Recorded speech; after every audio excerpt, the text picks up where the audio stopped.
we are going to basically discuss on the whatever GST update related to last 2 days. 2 days. So on 1st June 2021, some notifications are issued, and on 2nd June. So we are going to focus on that only. But if we see the GST amendments, last 2-3 months there were very essential amendments which industry should know, like in GST refunds there were many clarifications issued in the month of the March and February. Then with respect to clarifications also issued some of those, so that are also relevant, but we are not going to focus last month's amendment. We are going to focus this month amendment issued in the month of the June. So let's start for the today's topic. So friends, if we see the overview, on 1st May 21, 7 notification issued under the CGST Act. So almost 7 notification is the CGST Act में May month में यानी last month में issue हो गए थे. 7 notification, 1 notification under IGST Act and 1 UTGST Act. So ये सब अगर आप notification देखोगे जो 1st May 2020 को issue हुए थे, that are related to that are mainly related to notifications for the relief. So they had given certain relief for with respect to so considering the lockdown scenario and considering the pandemic scenario of the COVID-19. So on 1st May 2021 they announced a certain relief, but again on 1st June 2021 they had issued the notification and almost 12 notifications they had issued. So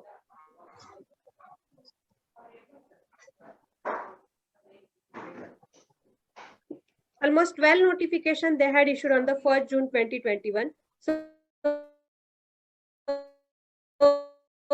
if we 12 against include some of the reliefs that are because of the COVID-19 and this pandemic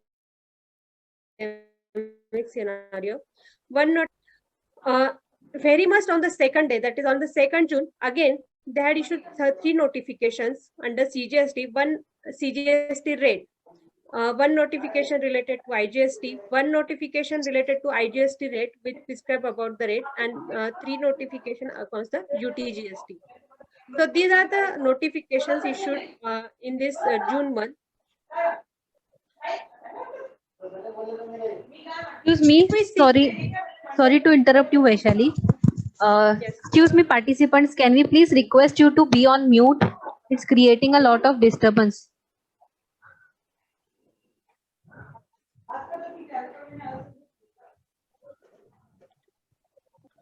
Thank you so much. So can we start?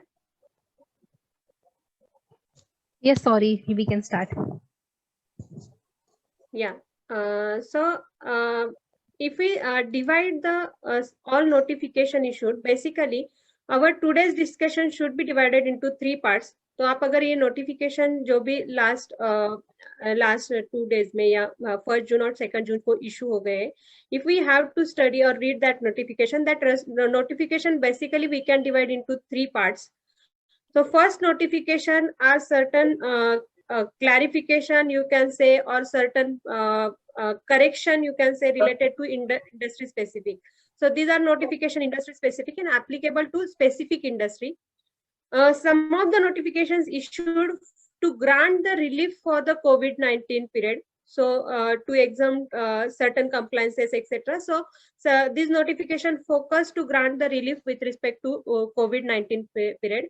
And certain notification is with respect to future clarification. So in going forward period, what could be the late fee? So there is rationalization mainly of late fee for the future period. So in these 3 parts, we can divide all the notification.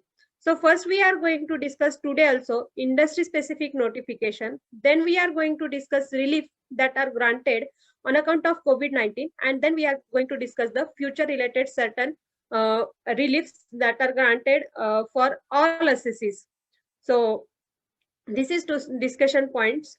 So as for industry specific concern, industry specific में 4 industry के बारे में हम notification issue है. First is developer industry which is relevant mainly to the developer or the builder.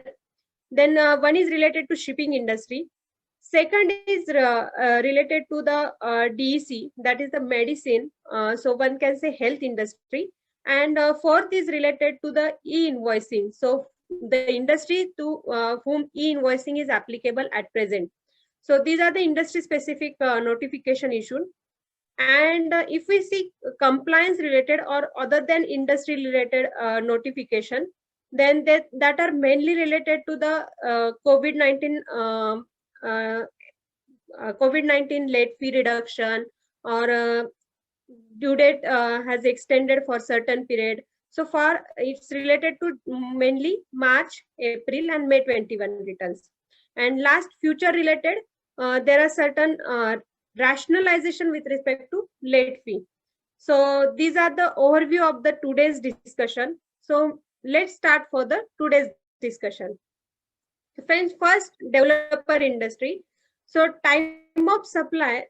So government has by way of notification 23 clarifies the time of supply for the developer industry. So if you intend to know what is the time of supply, what is the for that, for first, what was the issue?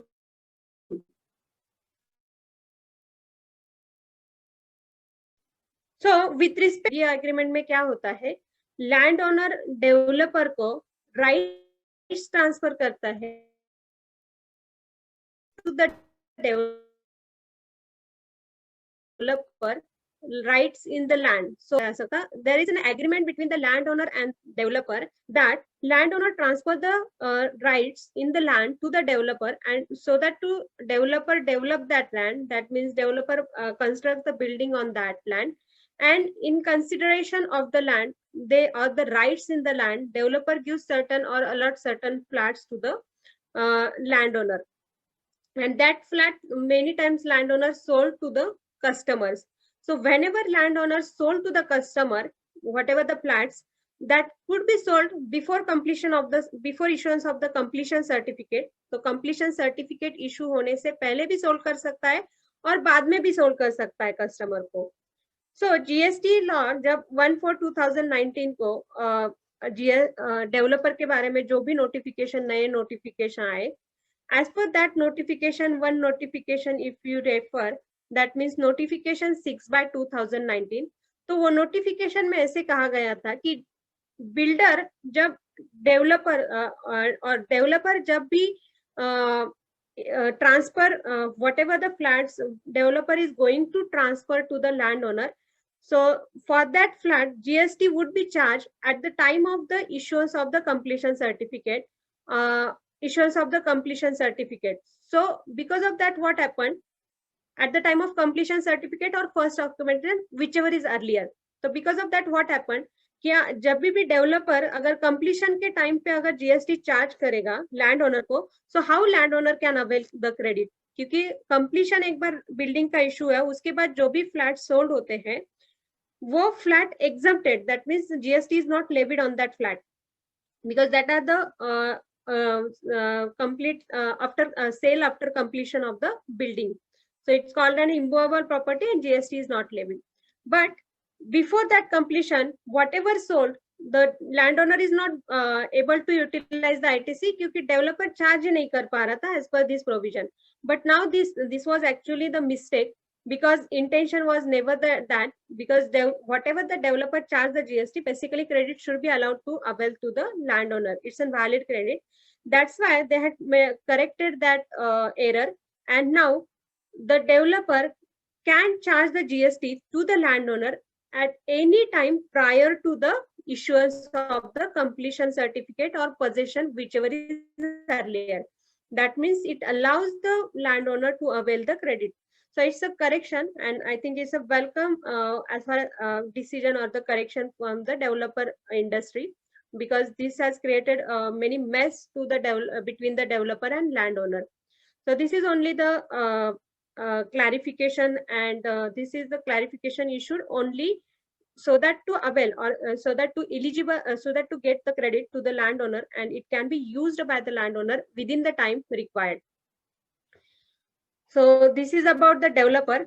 Second industry is shipping industry. Again, for shipping industry, we are not going to discuss much because we are aware that the many of the participants are not from shipping industry. So we will discuss shortly about the shipping industry.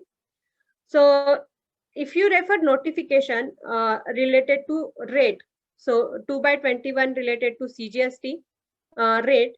So as per this notification, the MRO services of the shipping or vessel is reduced to 5%. So earlier it was 18% because MRO means maintenance, repair and operational. So whatever the maintenance, मतलब shipping in the ship को अगर कोई maintenance करता है या repair करता है, तो whatever that services are covered under the 18% category. But now for that services rate is reduced to 5%.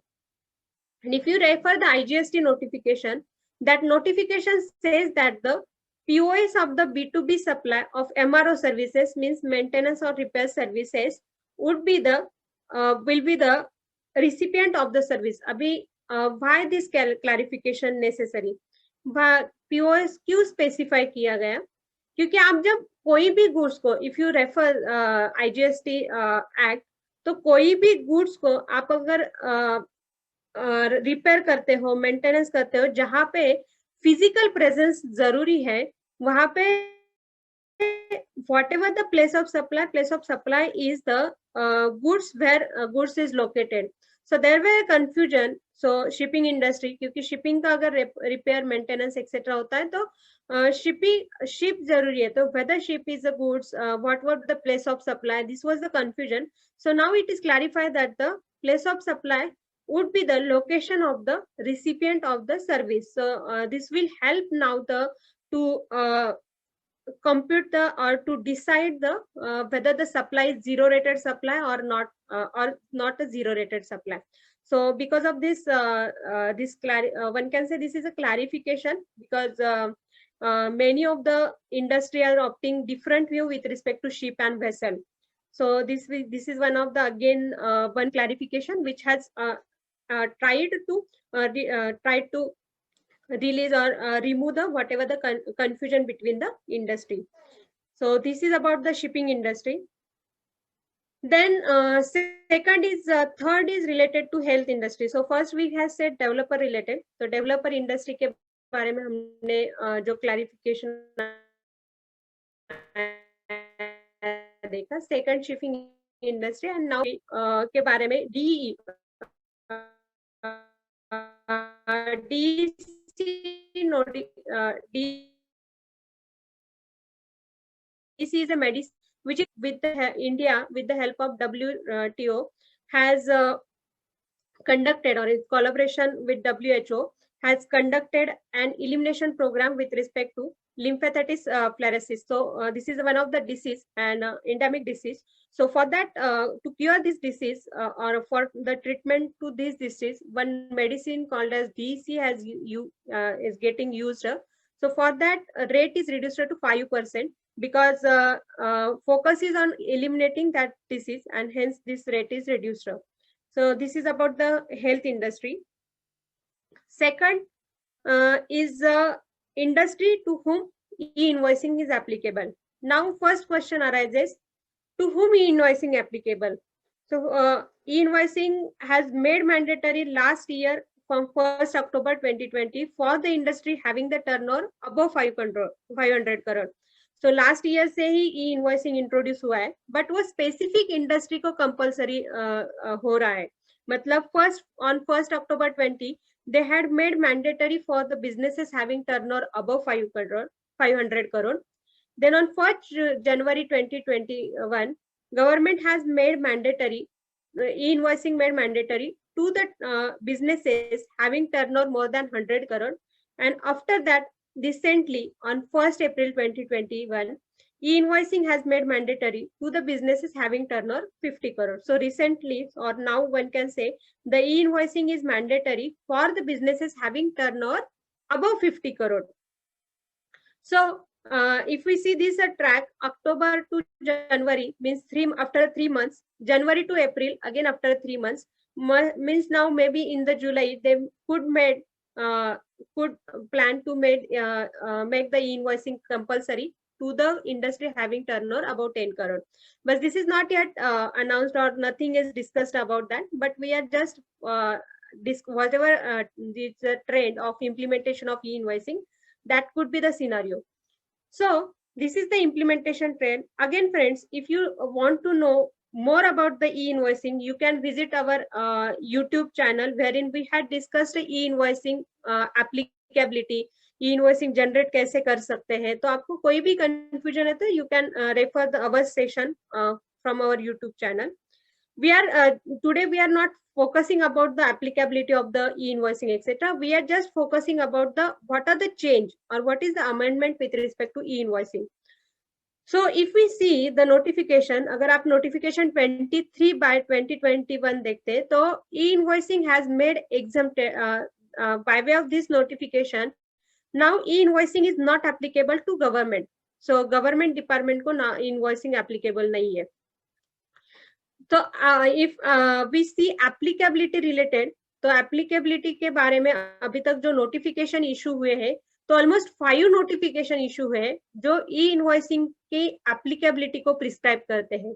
So notification 13 अगर आप refer करोगे, तो notification 13 is the basic notification wherein it is said that the e-invoicing is applicable to certain transaction and are exempted with respect to certain transactions. So that is under notification, and it is the first notification issue for applicability of e-invoicing. Second, notification 61/2020, wherein they added an SEJ unit. So by way of this notification, SEJ unit is exempted from generation of the e-invoicing. And now by way of notification 23, the government department has made or exempted from the e-invoicing, and this exemption is applicable from the from now. So if we see the exemption, SEZ unit is exempted by way of notification 13/2020. If you read notification 13/2020 with notification 61, then recently a government department or a local authority has exempted. Similarly, if we see rule 54, read with notification 14. So if you read these two, then insurer, banking company, financial institution, NBFC, GTA means transport services, whoever act as a GTA, passenger transport services, and admission to multiplex for the films has exempted from the. So these are the exemption, means ये सब industry है जिनको ई-इनवॉइसिंग applicable नहीं है और invoicing generate करने की जरूरत नहीं है, इवन तो उनका टर्नओवर अगर प्रिस्क्राइब लिमिट से ज्यादा है. तो friend, if e-invoicing is not applicable or applicable, just keep in mind e-invoicing is relevant to everyone. So it's not relevant only to the industry to whom or whose turnover is above 50 crore.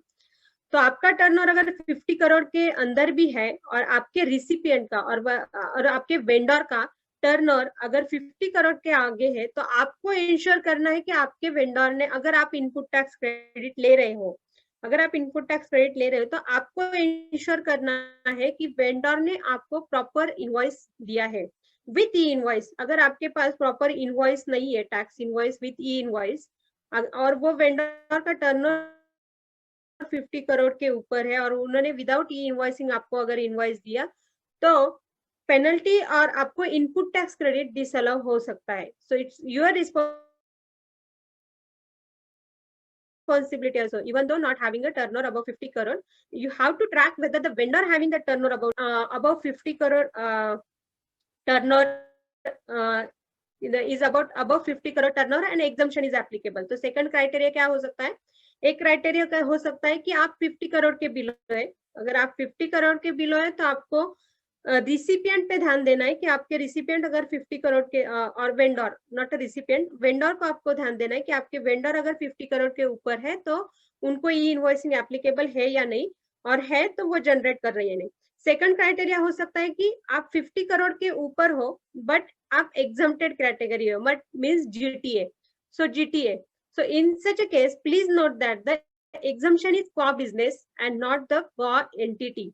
So if you refer the FAQ, the exemption is core business and not, they had specifically mentioned that the exemption is core business and not core entity. Means what? तो एक example हम लेते हैं GTA. Let's say you are a GTA industry and engaged in the GTA providing the transportation services. So जो भी GTA related service है, that only exempted for generation of the invoice. But अगर आप let's say renting provide करते हैं वही firm में, same firm में आप renting services भी provide करते हैं, so renting is not exempted, then even you are GTA for the purpose of renting transaction as a company required to generate the e-invoicing. So be care about that. Say now third criteria, the turnover is above 50 crore and e-invoicing is applicable. Then if as a company turnover or as a taxpayer your turnover is above 50 crore and e-invoicing is applicable, then please generate e-invoicing in real time and ensure the correct generation of the e-invoicing. क्योंकि अभी क्या हो रहा है, E invoicing हम generate कर रहे हैं, बहुत सारे कंपनी को ये भी पता नहीं वेदर हम करेक्ट जनरेट कर रहे हैं या प्रॉपर मेंटेन कर रहे हैं, क्योंकि ई इनवॉइसिंग मतलब reporting to the government portal. So हमने खुद ने देखा हुआ है कि कुछ इंडस्ट्री उसमें गलतियां कर रही है बट उनको रियलाइज नहीं हो रहा है कि गलतियां. जब हम हमारे हेल्थ चेक में वगैरह हम जब ई इनवॉइसिंग टैक्स इनवॉइसिंग से चेक करते हैं, then we got to know that ये ई इनवॉइसिंग में जब गवर्नमेंट पोर्टल को जब रिपोर्ट किया तो ये 4 गलतियां हुई है. क्रेडिट नोट जो है वो गलती से रिपोर्ट हुआ है. तो अगर आप ऐसे मिस्टेक करोगे तो अभी तो आपको कोई क्वेश्चन नहीं करेगा, क्योंकि e invoicing is just reporting to the government portal and they are not going to और you are not going to get any mistake now. But after 3-4 year जब अथॉरिटी चेकिंग के लिए ऑडिट के लिए आपके पास आएगा, तब बोलेगा कि आपके ई इनवॉइसिंग इतने गलत है जो आपने जनरेट किया है.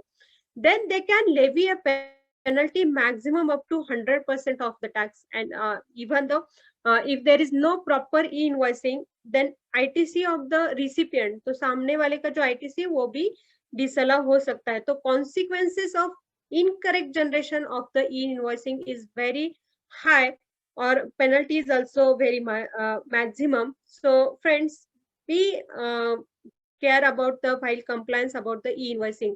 So don't just it is in document and it's a tax invoice. तो earlier resume में कभी tax invoice और invoice में इतना question नहीं होता था, और जब भी invoice generate होता था तो 2 ही पार्टी रहते थे, मतलब supplier और recipient. But now in your invoice, government is one of the party who is tracking the invoice. So please generate invoice and e-invoicing real time, and it is to required to be generated correctly. If any mistake, whatever the solution or whatever the way forward should be decided now only, and not when authorities will audit the company. So this is about the e-invoicing. So as said, notification 13/2020 is the basic notification wherein it's prescribed the e-invoicing applicability. तो e-invoicing applicability, but ये notification 5 times अब तक 5 times change हुआ है. So we track this notification and changes in this notification. So this is about the invoicing. तो mainly हमने जो भी इंडस्ट्री स्पेसिफिक डिस्कशन था वो हम this is finished about the industry specific. तो इंडस्ट्री स्पेसिफिक डिस्कशन में आपको कहीं भी क्वेरी है तो आप लिख के रखो. हम लास्ट में जब after the session we will discuss all the queries with respect to industry specific. Now let's start about the compliance. तो कंप्लायंस पार्ट में अगर हम देखेंगे तो कंप्लायंस पार्ट में जो भी नोटिफिकेशन इशू किए गए हैं वो नोटिफिकेशन हम अगेन जैसे कहा कि कुछ नोटिफिकेशन पास्ट पीरियड के लिए, that means they gives the relief to the past period, and कुछ नोटिफिकेशन है जो फ्यूचर पीरियड के लिए they gives the notification relief to the future period. So let's start first about the past period. जो भी past period के related notification है वो हम पहले डिस्कस करेंगे. तो first, applicability of interest on the net liability. तो अगर आप नेट लायबिलिटी पे, तो व्हाट वाज द इशू, तो पहले हम इशू डिस्कस करते हैं. तो आपको अमेंडमेंट जो हुआ है वो क्यों हुआ है वो ध्यान में आ जाएगा. तो इशू क्या था फ्रेंड, बहुत जन को डिपार्टमेंट ने नोटिफिकेशन नोटिस दिए थे और नोटिस इशू किए थे कि आपने जो इंटरेस्ट पे किया है GSTR 3B में, तो आप जब भी डिले पेमेंट मतलब GSTR 3B अगर डिले भरते हो तो इंटरेस्ट एप्लीकेबल होता है, एवरीवन नोज 18% से। बट डिपार्टमेंट का कहना था कि section 15 says that the interest is applicable on the gross amount and not on the net amount. Means what? Let's say आपका 1 करोड़ का लाइबिलिटी है, तो 1 करोड़ का लाइबिलिटी है मंथ में, और आपने वो मंथ का रिटर्न डिलेड किया, और 1 करोड़ जब पे किया तो 1 करोड़ में आपने यूटिलाइज किया 70 लाख यूटिलाइज किया क्रेडिट, तो आपके पास क्रेडिट था 70 लाख, आपने 70 लाख क्रेडिट यूटिलाइज किया, और आपके पास 30 लाख आपने कैश में भरा, ऐसे करके आपने 1 करोड़ पे कर दिया। डिपार्टमेंट का कहना क्या था कि 1 करोड़ पे पूरे अमाउंट पे इंटरेस्ट एप्लीकेबल है, ना कि 30 लाख पे। मतलब आपको आईटीसी है तो भी आपको ग्रॉस वैल्यू पे इंटरेस्ट भरना है, ना कि आपको आईटीसी यूटिलाइज करने के बाद जो कैश में भरा है, मतलब 30 लाख जो कैश में भरा है उस पे इंटरेस्ट भरना है। और टैक्स पेयर का व्यू क्या था? Tax payer of course tax payer will say that कि आपके पास मेरे पास क्रेडिट तो from first day credit available है, और वो क्रेडिट किस में है? Electronic credit ledger. Electronic credit ledger तो मेरे पास नहीं है ना, मेरे वेंडर ने ऑलरेडी वो अमाउंट पे कर दिया है गवर्नमेंट को, और वो अमाउंट अगर गवर्नमेंट को मिला है मतलब वो that is not any delay in the payment, because credit government के पास है। मेरा जो भी वेंडर है उन्होंने क्रेडिट अमाउंट पे करने के बाद मुझे क्रेडिट मिला है, then that amount is already received by the government, then why interest is applicable to the portion which is used by way of credit or liability paid by way of credit. Second tax payer का view था कि अगर interest समझो credit पे applicable होता है तो GST law, क्योंकि मैं 3B डिले भर रही हूँ, मैं पेमेंट नहीं डिले कर रही, जीएसटी लॉ मुझे पेबल रिटर्न अपलोड, तो पहले आप अगर सर्विस टैक्स में देखोगे या वैट में भी, वैट बहुत जनों को एप्लीकेबल था, हम वैट रिटर्न पेबल अपलोड कर देते थे, मतलब credit utilise to the extent credit utilise कर देते थे। कैश अगर वर्किंग कैपिटल नहीं है या कैश अवेलेबल नहीं है, then it is used that हम अपलोड कर देते थे रिटर्न, और बाद में वो लाइबिलिटी भर देते थे, मतलब लाइबिलिटी डिक्लेयर करते थे पे। But this option is not available under the GST, so that's why we can't utilise the credit. नहीं तो हमने टाइम पे ही क्रेडिट यूटिलाइज करके जितना भी लाइबिलिटी हमारा है उतना हमने भरा रहता, और कैश में हमने बाद में। So these are the certain contention from the point of view of the taxpayer. So that's why this contention or this representation has considered by the GST Council meeting, and GST Council or GST government has amended section 50. So section 50 क्या है? Section 50 is about the applicability of interest. So government, if you see amendment in section 50, आप अगर notices जो department ने देना चालू किया था, वो नोटिसेस अबाउट 2018 से, तो डिपार्टमेंट में नोटिसेस इशू करना चालू किया था 2018 से। तो 2018 में बहुत सारे, इवन तो हम एज अ फर्म हमने भी गवर्नमेंट जीएसटी काउंसिल को बहुत रिप्रेजेंटेशन सबमिट किए थे कि interest should be applicable on the net value and not on the gross value. Accordingly, in 2019 government ने सेक्शन 15 तो प्रोविजो सेक्शन 15 में इंसर्ट किया गया, बट जब प्रोविजो 2000 सो बजट 2019 में जब प्रोविजो इंट्रोड्यूस किया गया, तब एक गलती, again one can say one mistake government had did. And क्या मिस्टेक थी कि वो जो सेक्शन 50 उन्होंने इंसर्ट किया वो प्रोस्पेक्टिव इंसर्ट किया, मतलब क्या, वो सेक्शन 50 फ्यूचर पीरियड के लिए एप्लीकेबल था and not applicable retrospectively, that means it is not applicable to the past period. Then question arised, what was the question? तो 2019 में जब ये प्रोविजो आई और ये प्रोविजो फर्स्ट टाइम इफेक्टिव हुई by way of notification 63, तो ये इफेक्टिव भी हो गई प्रोविजो ऑन कभी 1 सितंबर 2020 को। तो आप अगर देखोगे तो 1 सितंबर से वो प्रोविजो इफेक्टिव भी की गई, बट वो प्रोविजो कंफ्यूजन था कि वो प्रायर पीरियड के लिए एप्लीकेबल होगी क्या, नोटिस जो प्रायर पीरियड में इशू है उसका करना क्या है, बिकॉज ये जो भी प्रोविजन इंसर्ट किए वो फ्यूचर पीरियड के लिए इंसर्ट किए। उसके बाद उन्होंने 39 जीएसटी काउंसिल मीटिंग में रेकमेंड कर दिया गया कि ये प्रोविजन है वो रिट्रोस्पेक्टिव पीरियड के लिए भी चाहिए, क्योंकि किसी ने भी इंटरेस्ट क्रेडिट पे नहीं भरा हुआ है। तो अकॉर्डिंगली उन्होंने क्या कर दिया, सर्कुलर इशू कर दिया क्लैरिफिकेशन के लिए। तो उन्होंने क्या क्लैरिफाई कर दिया वो सर्कुलर से कि जो सेक्शन 50 में प्रोविजो इंसर्ट की गई है वो प्रायर पीरियड के लिए भी एप्लीकेबल होगी। बट क्या होता है फ्रेंड्स, जब सेक्शन कोई अमेंड करते हैं तो clarification can't override the section. अगर सेक्शन प्रोस्पेक्टिव एप्लीकेबल है तो क्लैरिफिकेशन आप रिट्रोस्पेक्टिव नहीं बोल सकते हैं।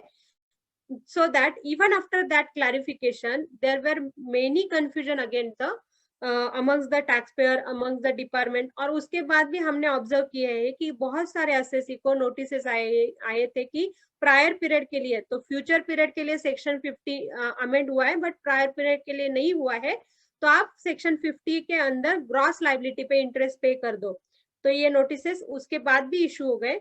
तो इसलिए अगेन इन बजट 21 मतलब ये बजट में अगेन उन्होंने न्यू प्रोविजन इंसर्ट किए and that is applicable now retrospectively. तो ये प्रोविजो जो है that says that the provided that interest on the tax payable in respect of supply made during the tax period and declared in the return for the said period furnished after the due date। मतलब आप return अगर due date पे furnished करते हो तो with respect to section 15 में 39 में except where the return is furnished after the commencement of the proceeding, then tax then shall be payable on the portion of the tax paid by debiting the electronic cash ledger। मतलब interest is payable only on the cash payment and not by way of credit। Second, it's applicable to the section 39 only। तो net payment जो है section 39 को applicable है। Again proceeding that says that the exclude और except the proceeding under section 73 74। so friends, if you see this amendment is not applicable to all payment। मतलब आपका for example मैं एक example देती हूँ, अगर आप कोई प्रोसीडिंग और ऑडिट में कोई पेमेंट आता है और आपको वो पेमेंट प्रोसीडिंग अंडर सेक्शन 73 में और 74 में भरना है, तो इंटरेस्ट अगर आप वो टाइम पे आप क्रेडिट भी यूज करोगे तो ये सेक्शन एप्लीकेबल नहीं होगा और आपको क्रेडिट पे इंटरेस्ट भरना होगा। Now whether interest is applicable or not on credit, so in our view it should not be applicable, but that proviso is inserted or worded in such a way कि सब payment के लिए ये proviso applicable नहीं होगा। ये proviso mainly applicable होगा जो भी रिटर्न के अंडर पेमेंट होगा। तो जब भी आप नेट लाइबिलिटी मतलब क्रेडिट जो यूटिलाइज हो रहा है पेमेंट पे उस पे इंटरेस्ट नहीं भर रहे हैं, तो please see whether this is applicable और interest is applicable on that portion also. So this is about the interest change। So now in the budget as said this proviso is retrospectively, मतलब ये पास period को मतलब 1 जुलाई 2017 से till now this provision is applicable and it appoints। तो अभी notification आप अगर देखोगे तो नोटिफिकेशन के हिसाब से 1/6 मतलब 1 जून से ये प्रोविजो इंसर्ट की गई है एंड इट्स अफेक्टेड मतलब it is with effect from the 1st June 2021। this proviso is effective and applicable to prior period also। तो इंटरेस्ट के बारे में अगर हम देखेंगे what is the care that should be taken। first, please note that this proviso is not applicable to all transaction specific। you have to decide whether the interest is payable on the gross value or whether the interest is payable on the net value। second care about this provision is the बहुत सारे ऐसे हो गए कि refund मतलब department में जिन्होंने भी कंटेस्ट किया, मतलब अभी हमारे क्लाइंट में तो हमने कभी भी पे करने के लिए रिकमेंड नहीं किया ग्रॉस लायबिलिटी पे। तो हमने जितने भी हमारे केसेस पेंडिंग थे कि हम पे नहीं करेंगे तो उसके लिए शो कॉज नोटिस इशू हो गए थे। बट बहुत जनों ने क्या किया, लायबिलिटी कम थी या इंटरेस्ट पे कर दिया एज पर डिपार्टमेंट कंपटीशन। तो डिपार्टमेंट ने जो भी कंपटीशन किया था वो हिसाब से उन्होंने इंटरेस्ट पे कर दिया है। तो आफ्टर दिस अमेंडमेंट सच, तो जहां पे भी अगर you are a tax payer and you already paid the interest on the gross as per the department competition, then you can explore the refund। तो refund can be explored in such a scenario क्योंकि आपने interest access पे किया जो retrospective मतलब prior period के लिए applicable ही नहीं है, ऐसा इंटरेस्ट आपने पे कर दिया, तो वहां पे आप रिफंड एक्सप्लोर कर सकते हैं। So these are the key points with respect to this amendment. So mainly friends we had covered industry specific and interest related amendment. अभी जो भी हम अमेंडमेंट डिस्कस करेंगे वो अमेंडमेंट मेनली कंप्लायंस रिलेटेड है। जो भी कंप्लायंस रिलेटेड रिलीफ है, जो रिटर्न के रिलेटेड रिलीफ है, वो अमेंडमेंट हम अभी डिस्कस करेंगे। तो पहले friends related to amnesty scheme, तो एमनेस्टी स्कीम में अब हम देखोगे तो नोटिफिकेशन 19/2021 आप रेफर कर सकते हो एमनेस्टी स्कीम के लिए। तो एमनेस्टी स्कीम में पहले तो क्वेश्चन आता है कि एमनेस्टी स्कीम आई क्यों। तो एमनेस्टी स्कीम का मेन पर्पस था कि लेट फी वेवर, सो जब भी रिप्रेजेंटेशन किए गए that is for the late fee waiver, क्योंकि बहुत late fee because of pandemic scenario क्या हुआ है कि बहुत जनों की रिटर्न पेंडिंग है।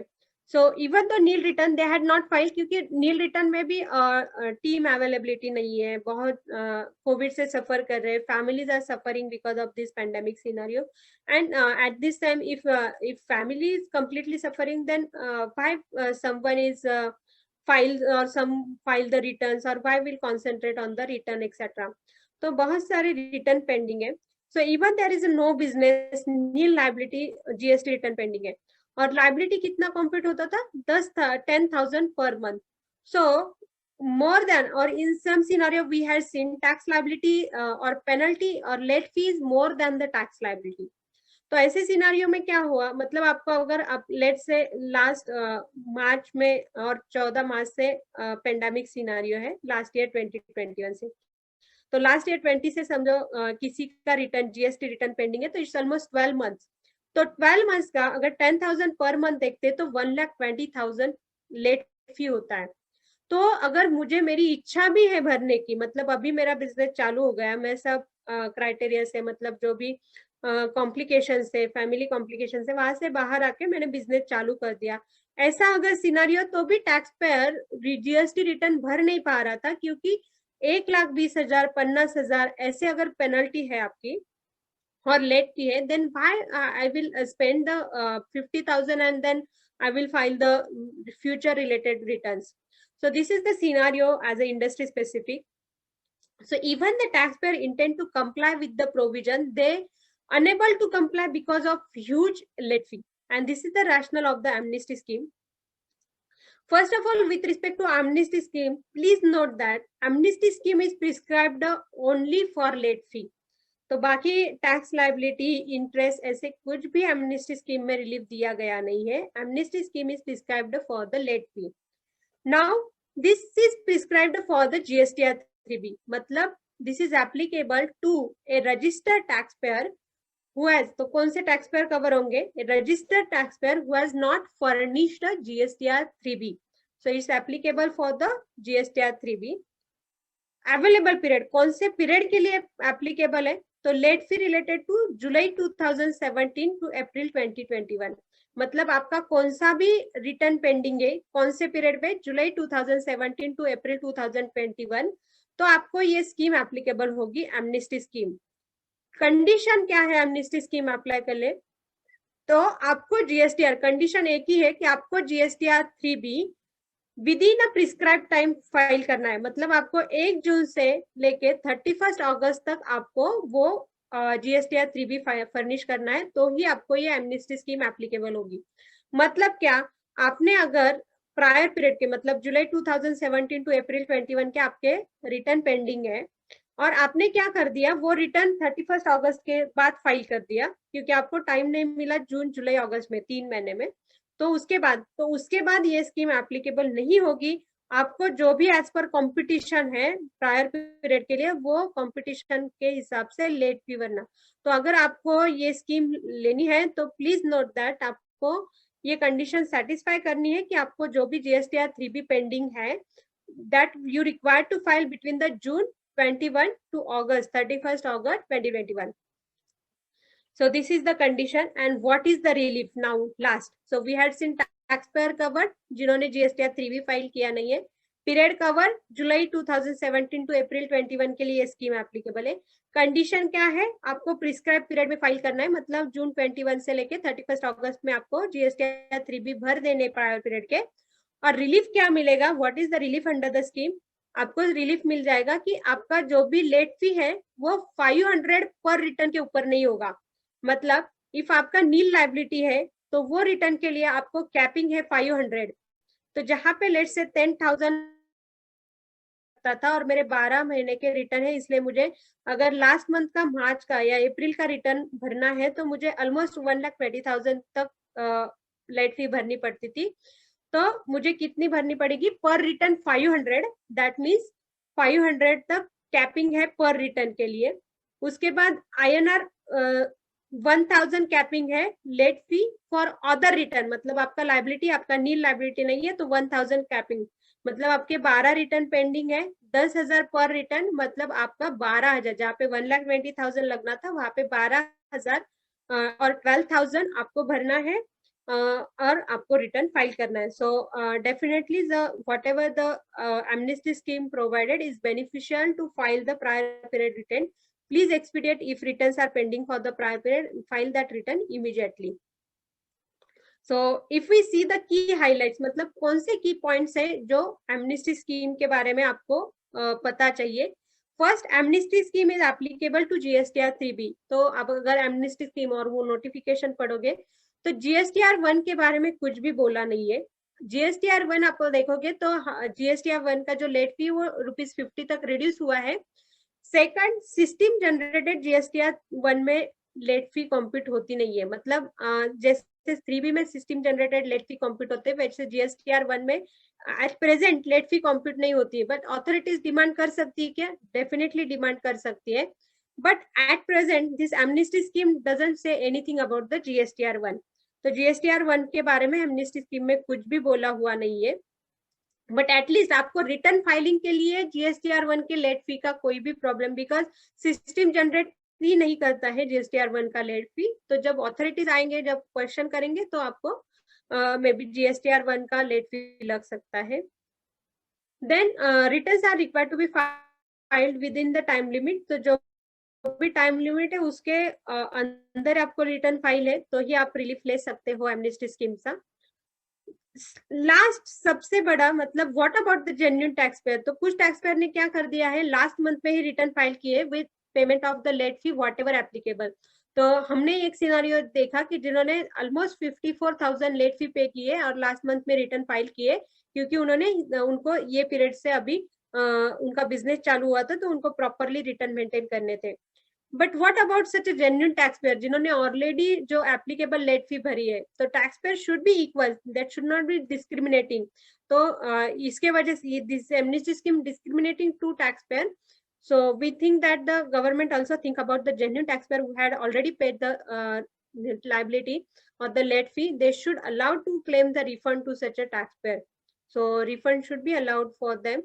But there is no change in the section, so it's quite difficult, like in interest. So earlier we had seen we can explore refund for the interest, but we can't explore the refund for the late fee because there is no any changes in the section. The amnesty scheme is provided by way of notification and specifically provided for the sum period. So GST Act and rules में जो भी late fee दिए वो change नहीं हुई है, that is the same. So this is certain key highlights you should be aware about the amnesty scheme. Now friends, this is about the amnesty scheme. Now we are going to discuss the relief which are given for the period of lockdown, that is the March, April and May 21. तो GST return के बारे में कुछ relief दिए हैं जो applicable है मार्च, अप्रैल और मई 21 के रिटर्न के लिए, and this is given because of the pandemic scenario of कोविड-19। तो फर्स्ट रिलीफ दिया है कि रिडक्शन इन इंटरेस्ट रेट। तो इंटरेस्ट रेट रिड्यूस किया है अगर आपका GSTR 3B डिलेड फाइल होता है तो इंटरेस्ट रिडक्शन किया है। तो रिडक्शन में क्या है, if you see if the company's turnover is above 5 crore, so aggregate turnover of the company is more than 5 crore, then 9% is applicable for the 15 days delay। मतलब आपका अगर 15 days का डिले है, मतलब आपने कौन से मंथ के लिए, first it is applicable March, April and May 21 रिटर्न। अगर आपका मार्च का रिटर्न 20 अप्रैल को नहीं गया और 20 अप्रैल के बाद 15 डेज का डिले, तो 9% इंटरेस्ट रेट एप्लीकेबल होगा और उसके बाद के डिले के लिए 18% इंटरेस्ट रेट एप्लीकेबल होगा। Second bifurcation if your aggregate turnover or company's aggregate turnover is below 5 crore and you are filing monthly return, मतलब QRMP में भी आपने मंथली ऑफ किया है, GSTR 1 और GSTR 3 भी आप मंथली भर रहे हैं, मंथली ऑफ किया है, तो nil return, nil for the 15 days. तो पहले 15 दिन में आपका 1 करोड़ के और आपका 5 करोड़ के अंदर टर्नओवर है, तो पहले 15 डेज के लिए नील है, तो 5 करोड़ के ऊपर है तो देयर इज नो नील, मतलब one can you can say that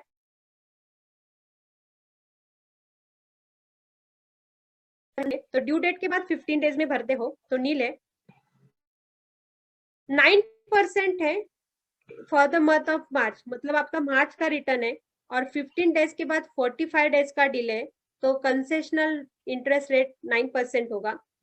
उस अप्रैल मंथ के रिटर्न के लिए नेक्स्ट 30 डेज के लिए 9% है और मई मंथ के लिए नेक्स्ट 15 डेज के लिए 9% है। तो this is about the less than 5 crore, the aggregate turnover 5 crore के नीचे है। Simply saying even though interest rate reduction आप अगर देखोगे और कंपटीशन करोगे तो जो रिलीफ दी है that also it this much complicated कि आपको अगर रिलीफ में इतना रिलीफ एप्लीकेबल है, तो पहले तो आप बाइफरकेट करो कि आपका टर्नओवर कितना है, whether you are under the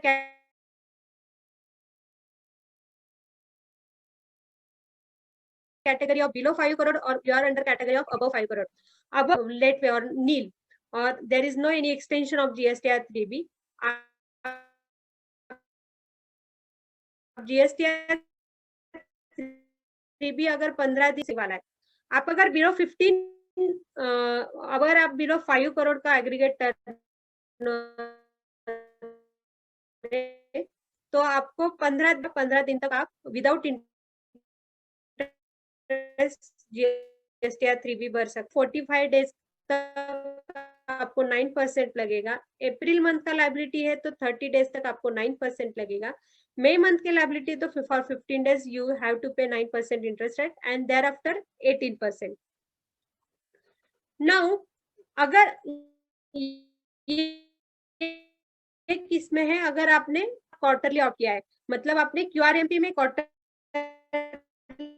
of किया है और आप कंपोजिशन स्कीम तो क्वार्टरली है, तो 5 करोड़ के अंदर आप अगर क्वार्टरली कैटेगरी में आते हैं तो अगेन नील मार्च का क्वार्टर है, अप्रैल मई और जनवरी फरवरी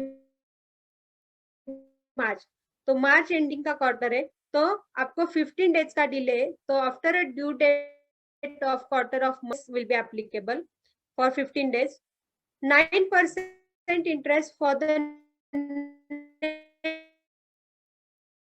next 45 days of the quarter ending, मार्च के क्वार्टर के लिए, and 18% thereafter.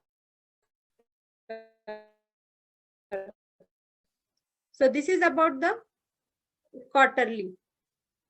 First, अगर आपका 5 करोड़ के अबाउट टर्नओवर है तो file GSTR 3B on due date to avoid the interest liability, क्योंकि आप GSTR 3B ड्यू डेट के बाद भरते हो तो इंटरेस्ट आपको चार्ज होगा ओनली फर्स्ट 15 डेज तक, आपको कंसेशनल रेट ऑफ 9% चार्ज होगा और उसके बाद आपको 18% से भरना है। अगर आप 5 करोड़ के अंदर टर्नओवर है तो आप 5 करोड़ तक टर्नओवर है तो आप 15 डेज तक डिले कर सकते हो। फर्स्ट 15 डेज तक आपको कोई इंटरेस्ट नहीं लगेगा, उसके बाद आपको इंटरेस्ट लगना चालू हो जाएगा। तो these are the certain key highlights for the returns for the month of March, April and May. Now March, April, May के बारे में हमने इंटरेस्ट एप्लीकेबिलिटी देखी। Now लेट फी, तो waiver of late fee also announce की है मार्च, अप्रैल, मई में। तो अगर वेवर ऑफ लेट फी अगर आपको एप्लीकेबल करना है तो first you have to decide the whether your aggregate turnover, second you have to decide the preceding finance, तो आपको कौन सा एग्रीगेट टर्नओवर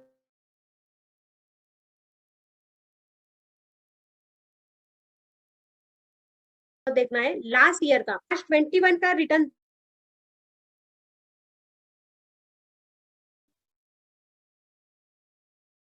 लास्ट ईयर मतलब मार्च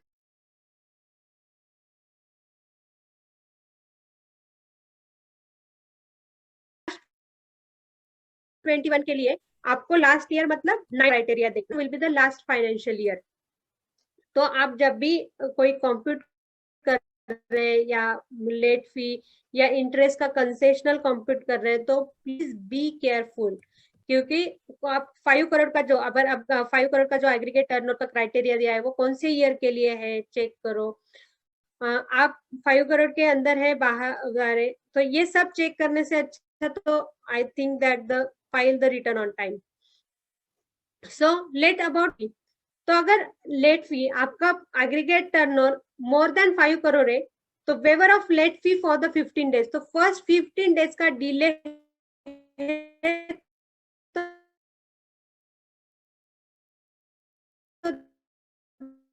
there is a waiver of the late fee April 21।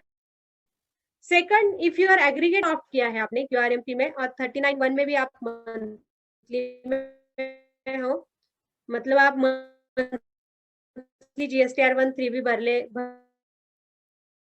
रहे हो, even तो आपका turnover 60 days का delay and for the month of March fee तो 60 डेज तक आपको 45 डेज के लिए वेवर मिलेगा और मई 21 के लिए 30 डेज के लिए वेवर मिल जाएगा। अगर आपका टर्नओवर बिलो 5 करोड़ है और आपने क्वार्टरली स्कीम मतलब आप क्वार्टरली में हो, क्वार्टरली रिटर्न फाइल कर रहे हो, तो जनवरी टू मार्च पीरियड के लिए 60 डेज का डिले अलाउ है। So waiver of late fee for the January to March quarter up to 60 days, तो 60 डेज का डिले अलाउ है। तो लेट फी के बारे में जैसे हमने कहा, what are the key highlights, first check what is the last financial year, क्योंकि आपको 5 करोड़ आपका जो भी एप्लीकेबिलिटी है depend upon the 5 crore. So आपका whether it is up to your turnover is up to 5 crore और above 5 crore. Second, 5 crore is has to be check for the last financial year, तो March के लिए लास्ट फाइनेंशियल ईयर अलग है, अप्रैल मई के लिए लास्ट फाइनेंशियल ईयर अलग है। If return is not filed with the last date तो आपने अगर लेट से 15 डेज का लेट फी वेवर है, तो आपने अगर 15 डेज का एप्लीकेबल और वेवर एप्लीकेबल नहीं किया और 15 डेज में नहीं किया फाइल और 15 डेज के बाद फाइल किया, then please note that the late fee of ₹50 will be applicable from the day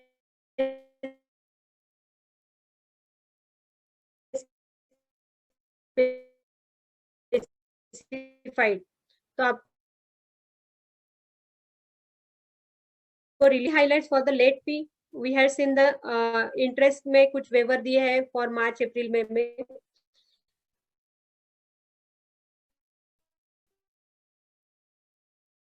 now GSTR 1 और आईएफएफ में भी तो हमने जो देखे जीएसटीआर 3 भी के लिए जो क्यूआरएमपी स्कीम को एप्लीकेबल है उसके लिए भी कुछ रिलीफ दिए हैं नोटिफिकेशन बाय 70 में।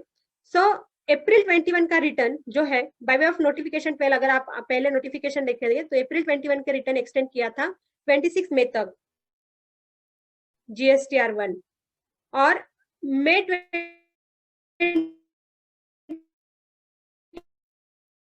1 का जीएसटीआर 1 एक्सटेंड किया है बाय 15 की जीएसटीआर 3B का लेट फी वेवर हुआ है बट इंटरेस्ट एप्लीकेबल है, तो one can say GSTR 3B का ड्यू डेट एक्सटेंड नहीं है बट जीएसटीआर 1 का एक्सटेंड है, मतलब मई का रिटर्न एक्सटेंड हुआ, एक्सटेंड भी नहीं बोल सकते बट 15 डेज तक आप जीएसटीआर 1 डिले कर सकते हो विदाउट एनी कॉन्सिक्वेंसेस।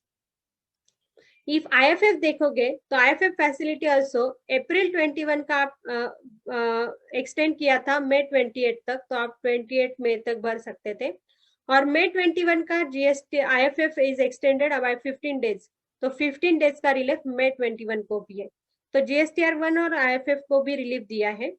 बट क्या हो जाता है कि last tax as far as last tax payer को अगर हम कंपेयर करते हैं तो जीएसटीआर 3B अगर मुझे इंटरेस्ट अवॉइड करना है तो मुझे GSTR 3B on time file करना है, बट मेरे वेंडर जीएसटीआर 1 डिलेड भरेंगे तो मैं आईटीसी कैसे कॉम्प्यूट करोगे, तो ये केस में आपको अगर आपको जीएसटीआर 3B टाइम पे भरना है तो आपको आईटीसी एज पर बुक्स लेना है irrespective of whatever shown in the GSTR 2B, क्योंकि जीएसटीआर 1 और आईएफएफ के ड्यू डेट एक्सटेंड हुए हैं तो वो डिलेड होंगे। तो आप अभी के पीरियड में अगर आपको जीएसटी 3 ऑन टाइम फाइल करना है तो आईटीसी आपको एज पर बुक्स अवेल करना होगा।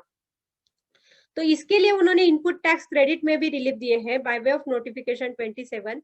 तो नोटिफिकेशन 27 क्या बोलता है, तो जो रूल 36(4) है मई जून, तो what is the cumulative rule 36(4) पहले क्या बोलता है, rule 36(4) restrict the input tax credit with respect to invoices which are not uploaded in GSTR 2A।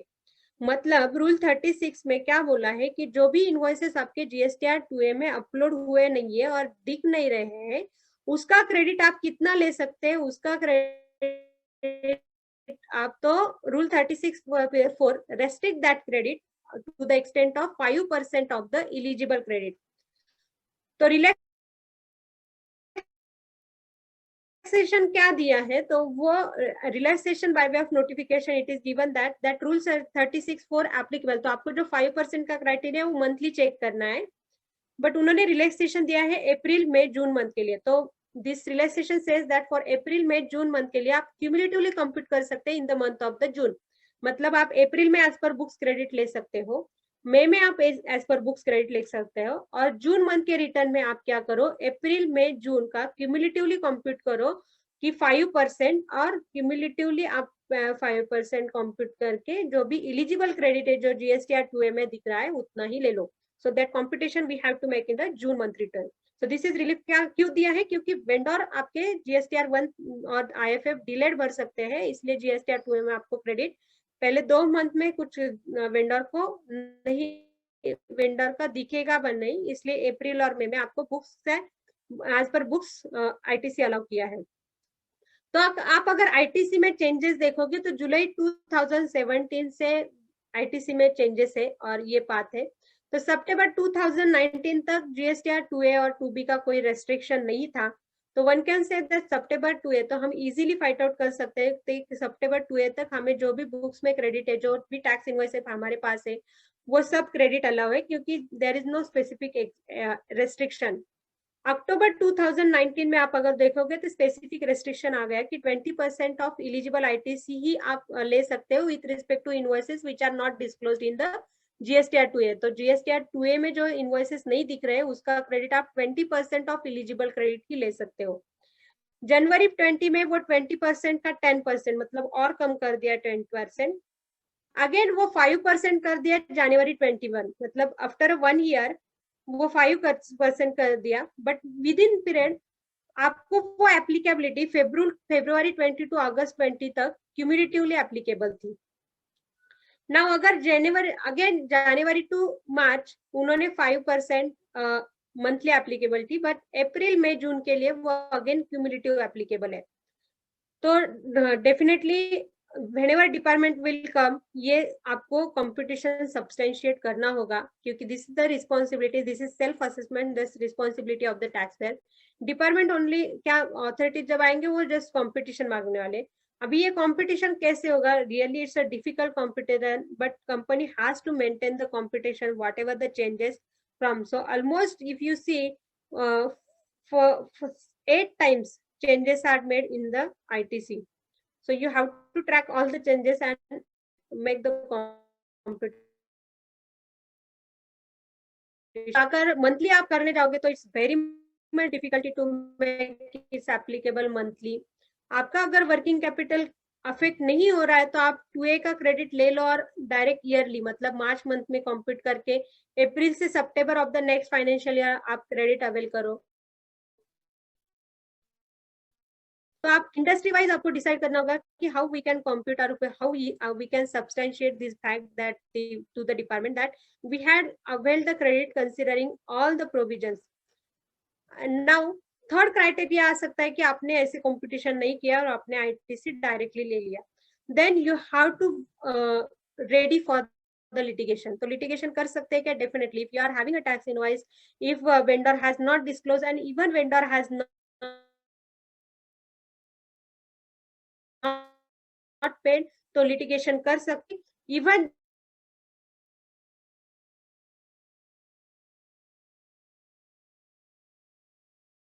37 I think 30 है कि अगर वेंडर ने भरा हुआ नहीं है जीएसटी तो पहले आप वेंडर्स के ऊपर प्रोसीडिंग इनिशिएट करो, ना कि रिसिपिएंट के ऊपर जिन्होंने क्रेडिट लिया है। responsibility and authorities should have to go to the vendor in very minor scenario, मतलब जहां पे authorities को vendor traceable नहीं है या जहां पे वेंडर ने फर्म बंद किए है, वेंडर के डिटेल्स नहीं है, वैसे रेयर सिनारियो में आप रिसिपिएंट के जाके उनसे वो क्रेडिट रिवर्स करने के लिए तो डेफिनेटली, बट लिटिगेशन होने वाला है, देन आपने अगर बुक्स के हिसाब से क्रेडिट लिया है, आपने 2A आप कंसीडर नहीं कर रहे हैं तो ले सकते हैं क्या? यस डेफिनेटली ले सकते हैं, बट आपको फिर लिटिगेशन के लिए रेडी रहना है। अगर आपको लिटिगेशन नहीं चाहिए देन आपको क्रेडिट कंपटीशन ऐसे करना होगा, जो भी पाथ उन्होंने रेस्ट्रिक्ट किए हैं वो सब कंसीडर करके आपको आपका competition with reconciliation GSTR 2SA, you should have to be ready with that. Now, this is relaxation about the, we had seen relaxation interest, late fee for the March, April, May and interest ITC related other compliances. तो other compliances का भी extension है, तो if you see the notification 24, तो 14 and 24 एक साथ आपको देखना पड़ेगा। Notification 14 read with notification 24. So as per this notification, the due date of all compliances are, almost all compliances are extended except certain compliances, मतलब there are certain exception, वो exception छोड़ के सब compliances, मतलब आपका अपील पेंडिंग है, आपका refund pending है, आपका अगर कोई प्रोसीडिंग पेंडिंग है तो आपके कंप्लायंसेस का वो जो एक्सटेंशन है वो उसको एप्लीकेबल होगा, एक्सेप्ट अगर एक्सेप्शन में वो नहीं है तो क्या एप्लीकेबल है? अगर आपका वो compliance in between the 1 May to 30 June है, that is extended up to 15 July, मतलब आपको 15 जुलाई तक का एक्सटेंशन एप्लीकेबल है। So compliances fall, first of all compliances which are fall during the period of 15 April to 29 June, तो आपका compliance अगर 15 अप्रैल टू 29 जून में फॉल होता है, मतलब आपका लेट्स से रिफंड का पीरियड एक्सपायर्ड हो रहा है 2 years between the 15 April to 29 June 21, तो वो एक्सटेंड हुआ है 30 जून 21 का। सेकंड, अथॉरिटीज के लिए if the action under rule 99, मतलब एनी पेंडिंग, तो एक्शन अगर अथॉरिटीज के पास से पेंडिंग है and it is fall between the period of 1 May to 30 June and completion of action has not made, then the limitation of completion is extended to 15 July. तो वो जो completion है वो 15 जुलाई 20 तक एक्सटेंड हुआ है, और टैक्स पेयर के लिए अगर कंप्लायंस फॉल होता है 15 अप्रैल टू 29 जून तक, तो वो एक्सटेंड हुआ है 30 जून तक। तो आप 30 जून भी याद रखेंगे, तो आपका अगर कंप्लायंस फॉल होता है 15 April to 29 June, then please note you can comply that up to the 30 June, तो लिमिटेशन पीरियड एक्सटेंड हुआ है।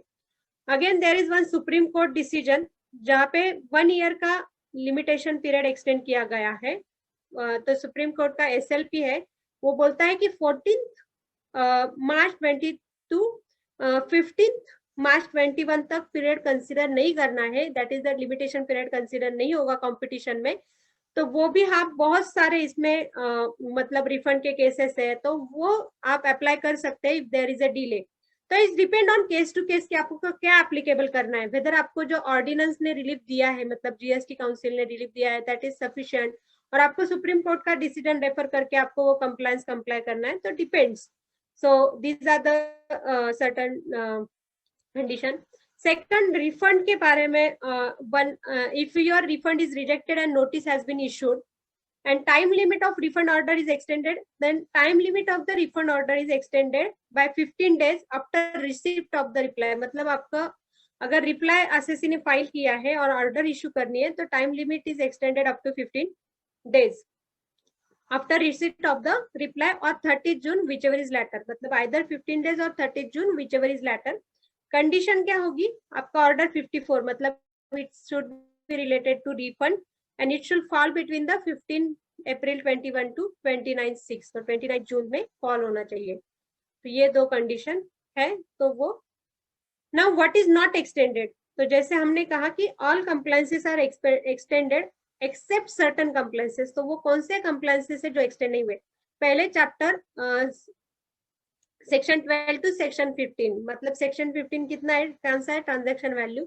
12 एंड 13 टाइम ऑफ सप्लाई, मतलब आपका जो जीएसटी कलेक्शन बोला है, मतलब इनवॉइस और receipt which ever is earlier, तो वो एक्सटेंड नहीं हुआ है। तो for the purpose of invoice, raising of invoice, tax invoice, वो एक्सटेंड नहीं हुआ है।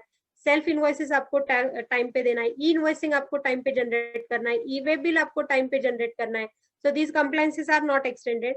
रजिस्ट्रेशन, मतलब आपको रजिस्ट्रेशन टाइम पे लेना है। आपका अगर 20 लाख क्रॉस होता है तो आपको रजिस्ट्रेशन इमीडिएट लेना है। तो what ever applicability of registration, आपको वो एप्लीकेबिलिटी चेक करके रजिस्ट्रेशन लेना है। लेट फी का वेवर सेपरेटली दिया है, this is not in this notification. Interest का वेवर सेपरेटली दिया है, this is not covered under this notification. E way bill आपको टाइम पे इशू करना है। पावर ऑफ अरेस्ट, तो whatever the power of arrest related, there is no any extension. Then detention, seizure goods, तो ये सब अथॉरिटीज इनिशिएट कर सकती है, that is not extended. So these are the certain compliances which are not extended. So whatever compliance is not extended, please ensure timely filing of that compliances. That means tax invoice timely issue karo, e-way bill timely prepare karo, e-invoicing timely prepare karo, because that is never extended. So this is about extension. और कौन से relief और कौन से return extend किए हैं because of Covid? तो कोविड-19 के वजह से आप अगर देखोगे GSTR 4 applicable to composition dealer, ये ईयरली फाइल करना है। तो फॉर फाइनेंशियल 2021 इसका ड्यू डेट एक्सटेंड हुआ है 31 जुलाई। तो उसका ड्यू डेट पहले क्या था, आपका लास्ट ईयर का आपको अप्रैल में फाइल करना पड़ता है 30 अप्रैल के पहले, बट उसका एक्सटेंड होकर अभी 30 जुलाई तक आप फाइल कर सकते हो without any late fee, without any penalty. Now ITC 04 quarter का ड्यू डेट एक्सटेंड हुआ है जनवरी टू मार्च के लिए अप टू 30 जून। तो 30 जून तक ITC 04 आप भर सकते हो। कौन से क्वार्टर का? जनवरी टू मार्च क्वार्टर का। ITC 04 किसको एप्लीकेबल है? मैन्युफैक्चरिंग सेक्टर है। अगर वो जॉब वर्कर को प्रोवाइड करते, मतलब they are giving the material to the job worker for the purpose of job work. So job work में अगर वो एंगेज है तो ITC 04 एप्लीकेबल है। तो whoever engaged in the job work or giving the material for the job work, for them ITC 04 is applicable.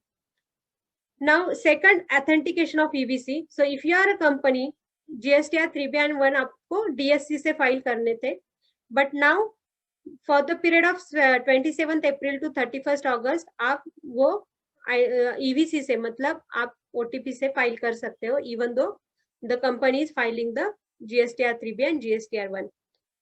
So these are the relief which are given for the prior period. तो हमने क्या कौन से relief discuss किए कि जो कोविड-19 के period के लिए, मतलब मार्च, अप्रैल, मई 21 के लिए जो लॉकडाउन के पीरियड के लिए रिलीफ दिए हुए वो एक्सटेंड किए. But there are some relief given to future period, मतलब there is a rationalization of the late fee prescribed for the June 21 onwards. तो वो क्यों प्रिस्क्राइब की? फर्स्ट अपॉन लेट फी, नील रिटर्न है तो 10,000 तक लगती थी, तो huge amount of late fee has or for many of the taxpayer has already suffered from the levy of the late fee. तो इसलिए जून ऑनवर्ड्स के लिए उन्होंने क्या कर दिया, सब टैक्स पेयर के लिए लेट फी वेवर कर दिए और सर्टन कैपिंग, मतलब मैक्सिमम लिमिट लेट फी को लगाया, उसके ऊपर लेट फी नहीं लग सकती है। तो आपका GSTR 3B में अगर लेट फी है तो GSTR 3B में लेट फी आपका कैपिंग कितना रहेगा? अगर नील लायबिलिटी तो 500 पर रिटर्न, मतलब आपका 500 के ऊपर लेट फी नहीं लग सकता है, नील लायबिलिटी है। अगर आपका GSTR 3B अदर देन नील लायबिलिटी है, मतलब आपका GSTR 3B में अगर लायबिलिटी है तो आपका लेट फी का जो कैपिंग है, मतलब मैक्सिमम लिमिट है, वो डिपेंड ऑन एनुअल टर्नओवर है। मतलब आपका प्रीसीडिंग फाइनेंशियल ईयर का एनुअल टर्नओवर अगर अप टू 1.5 करोड़ है तो आपका मैक्सिमम कैपिंग 2000, मतलब आपको 2000 के ऊपर पर रिटर्न लेट फी नहीं लगेगी 3B के लिए। 1.5 करोड़ टू 5 करोड़ का कैपिंग है तो मैक्सिमम लेट फी 5000 लगेगी। अगर आपका अबव 5 करोड़ का टर्नओवर है तो मैक्सिमम कैप 10,000, मतलब 10,000 वैसे भी अभी भी 10,000 था तो 10,000 तक आपको late fee capping they had provided 10,000, तो 10,000 के ऊपर आपको फी नहीं लगने वाली। So capping is provided based on the turnover और last year preceding financial year turnover. This is applicable period onwards, मतलब जून ऑनवर्ड्स तक का लेट फी रैशनलाइजेशन किया हुआ है। Now, late fee rationalization is also applicable for the GSTR4. GSTR4 is applicable to composition dealer. This is an yearly return and required to be filed for the financial year. तो अगर नील आपका GSTR4 है तो late fee capping कितना है 500, तो 500 maximum late fee उसके आगे नहीं लगेगी. अगर आपका लाइबिलिटी है GSTR4 में, मतलब नील रिटर्न नहीं है, तो 2000 मैक्स लेट फी लग सकती है, उसके आगे नहीं लगेगी. GSTR7 मतलब TDS रिटर्न जिनको एप्लीकेबल है, उसका लेट फी पहले रिड्यूस किया है. मतलब जैसे GSTR1 का मैक्सिमम पहले जब GST लॉ आया था तो 200 पर डे लेट फी था. उसके बाद उन्होंने 50 पर डे लेट फी किया. Now they had rationalise to prescribe the maximum limit. तो मैक्सिमम लिमिट तक कब तक लेस थी, मतलब 2000 के ऊपर नहीं लग सकती है. बट GSTR7 के लिए उन्होंने रिड्यूस नहीं किया था, तो now late fee reduced to 50 per day. तो जो भी 200 है वो 50 पर डे GSTR7 को किया है. And they have cap maximum 2000 के ऊपर नहीं जाएगा, तो मैक्सिमम विल बी 2000. तो what are the key highlights. पहले आप अगर देखोगे तो GSTR3B का सिस्टम जनरेटेड लेट फी है. तो going forward weather it is system generated और नॉट, इट्स क्वेश्चन मार्क. क्योंकि क्या हो जाएगा, हर एक एसएससी को अलग लेट फी एप्लीकेबल होगी, क्योंकि टर्नओवर वाइज उन्होंने कैपिंग प्रोवाइड किया है. तो it's quite difficult to register system generated late fee. तो जैसे हम इंटरेस्ट पुट करते हैं वैसे हो सकता है कि आपको लेट फी भी सिस्टम जनरेटेड नहीं रहेगी, but will see in the future. But it's very difficult to make it a system generated as capping is provide. तो मैक्सिमम लिमिट जो प्रोवाइड किया है वो टर्नओवर के हिसाब से प्रोवाइड किया है. और aggregate turnover as per system could differ then as per. तो आपके GSTR1 में और GSTR3 में जो एग्रीगेट टर्नओवर दिया है वो बैलेंस शीट से डिफर हो सकता है. तो सिस्टम जनरेटेड क्वाइट डिफिकल्ट है. मे बी सिस्टम जनरेटेड वो आपको कंप्यूट करके देंगे, बट वो इरिटेबल होगा, ऐसे भी हो सकता है. Now rationalization of late fee has not prescribed for the sum of the return. तो ये जो rationalization है वो GSTR3B के लिए applicable है, but GSTR6, GSTR8 और GSTR4 के लिए applicable है हमने देखा. बट कुछ रिटर्न उसमें कवर नहीं है, जैसे GSTR6, GSTR8 के लिए लेट फी वैसे के वैसे है. So friends, we had discussed all the amendments which are notified, notification issued. So we had discussed all the amendment. So what is the attention? Certain clarifications are not yet clarified. Like GSTR9 के लिए press release में बोला था कि GSTR9 2021 के लिए change होगा, auditor का सर्टिफिकेशन नहीं लगेगा, but that is not yet not notified, but in future it may get notified. So these are the amendments. Definitely we had tried to discuss all the amendments. Our session is